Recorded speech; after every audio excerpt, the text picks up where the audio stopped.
Welcome to the deep dive.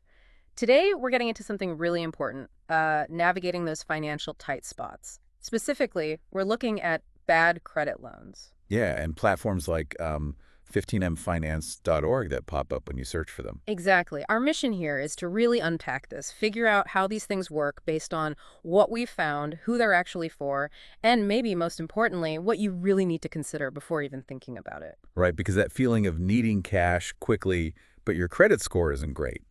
That's a reality for a lot of folks. hmm So this dive is all about getting some clarity, maybe avoiding some common traps in this, let's say, specific financial corner. Okay, let's jump right in then. Based on our research, what exactly is 15mfinance.org? What's its main deal? Well, from what we can tell, it acts mostly as an online lending platform. Think of it like a connector. It links borrowers up with lenders. But specifically lenders who work with bad credit. Precisely. Lenders who specialize in loans for people whose credit history isn't perfect. And we're usually talking smaller amounts, short-term stuff. Like how small? Typically in the range of about $500 up to maybe $3,000. Mm-hmm. It's really designed for individuals with, less than stellar credit. It's that bridge. A bridge. Okay. So it finds lenders willing to take on that perceived risk. That seems to be the core idea, yes. Finding someone who will say yes when maybe the bank said no. So if you're listening and thinking about this, how does it actually work? What's the journey like? Our research suggested it was pretty straightforward. It does look quite streamlined, yeah. You start online, fill out a form. It asks for the usual stuff, basic personal details, employment info, banking info. Standard. Okay. Then the platform takes that info and tries to match you with lenders in its network. Just one lender. Or, no, and this is interesting, you might actually get multiple loan offers. So you can, in theory, compare the rates and the terms they're offering. Okay, comparison is good. Definitely. And then, if you find an offer you like, you accept it. And the funding part seems to be quite fast. Money could be in your account, potentially, pretty quickly if you're approved. Maybe even within a day. Okay, that speed is obviously a big draw. But here's the thing that probably trips people up, or maybe gives them hope. How can you even qualify if you have bad credit? Because traditional banks, they often just shut the door, right? Exactly. And that's the key difference here. Our research indicates these lenders, the ones on platforms like this, they often look beyond just your FICO score. What else are they looking at then? They're looking at your income, like do you have a steady job? They look at your ability to repay. Maybe your recent banking history. Are there regular deposits? It's a different way of assessing risk. So it's less about past mistakes, more about present stability. Kind of, yeah. It opens up possibilities for people who might be locked out of traditional lending because of, rigid credit score requirements. It's a big aha moment for some. It really does sound convenient, especially if you're in a bind. But convenience often has a flip side. Let's talk pros and cons from our research. What stood out? Okay, on the pro side, the big one is definitely speed. Fast access to cash, sometimes within 24 hours. That's huge for Yeah. emergencies. Right. And obviously, the fact that bad credit is acceptable, that's the whole point for many users. The online process is simple, no branch visits, and importantly, you don't have to accept any offer you get. You can walk away. Okay, so speed, accessibility, online convenience, no obligation. Sounds pretty good so far. But that speed you mentioned, you hinted it comes at a cost. What are the downsides we really need to flag up? Yeah, here's a but. That speed and accessibility, it often comes with significantly higher interest rates. We're talking annual percentage rates, APRs that can be, well, very high. How high are we talking? Like, give us a ballpark. Easily into triple digits. Think 100%, 200%, sometimes even higher.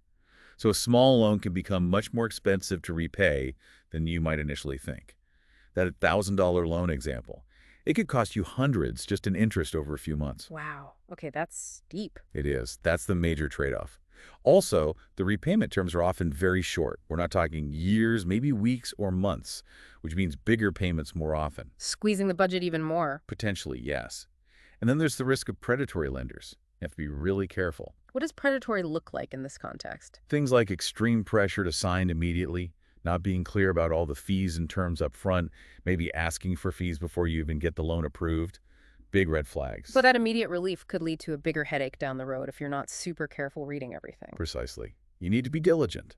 That instant fix can become a long-term problem. Okay, so knowing all that, the good and the bad, who is this kind of service like 15M Finance really built for? And maybe just as vital, who should probably steer clear? Well, our analysis suggests it's probably best suited for someone facing a genuine, unexpected emergency need for cash, like a sudden car repair or medical bill, Okay. and someone who's already tried and failed to get a loan from a traditional bank or credit union. Right. Other doors are closed. Exactly. And this is critical, someone who is absolutely 100% confident they can repay that loan, plus the high interest, on time according to the short schedule, to avoid those extra fees and penalties. So it's a very specific profile. What about the flip side? Who is it not for? Definitely not for covering regular expenses or for consolidating existing debt, or if you're just generally struggling to make ends meet month after month. So it's not a long-term fix at all. Absolutely not. These are short-term, high-cost loans. They aren't designed to solve ongoing financial problems.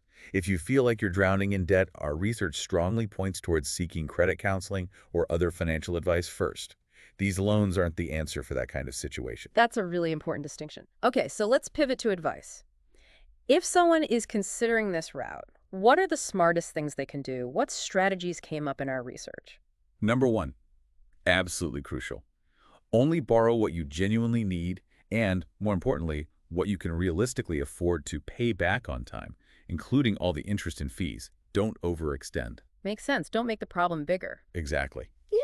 Second, use that feature we mentioned. Compare multiple offers if you get them. Don't just grab the first one. Look closely at the APR, the total repayment amount, the fees. Speaking of fees, Yes, third point, scrutinize the fine print for all the fees. Are there origination fees just for setting up the loan? What are the late payment penalties? Are they severe? Know exactly what you're signing up for. okay, know the full cost. Absolutely. And fourth, maybe think longer term. Even if you take out a loan like this now, actively work on improving your credit score. Pay bills on time, reduce other debts if possible. So you don't have to rely on these high-cost options in the future. Precisely. Better credit opens doors to much more affordable borrowing down the line. It's about building financial health. That's solid advice, but I do wonder, when someone's stressed and needs cash now, is it realistic to expect them to meticulously compare offers and read all the fine print? The urgency must be intense. That's a very fair point. And it connects back to due diligence. Improving credit is the long game for sure, but in the short term, that pressure you mentioned. It raises a critical question for you, the listener. Are you truly in a headspace to carefully review these details, or is the immediate need making you rush? A necessary self-check, maybe. It really is. Is the urgency overriding caution? You have to be honest with yourself about that before committing. Okay, let's try and wrap this up. Based on everything we've unpacked, the bottom line seems to be, is 15mfinance.org legit? Our research suggests, yes, it functions as described, connecting borrowers and lenders. Right, it's a real platform doing what it claims. But, and it's a big but, it comes with significant caveats. It is an option if you need a small, fast loan and have bad credit. However, understanding the high costs and strict terms before you sign anything is absolutely non-negotiable. Couldn't agree more. So for you listening, take a moment. Really think about your specific financial situation. Does this kind of loan truly fit your need right now? And, crucially, can you realistically handle the repayment without adding more stress? And maybe one final thought to chew on. Don't just focus on plugging the immediate cash gap.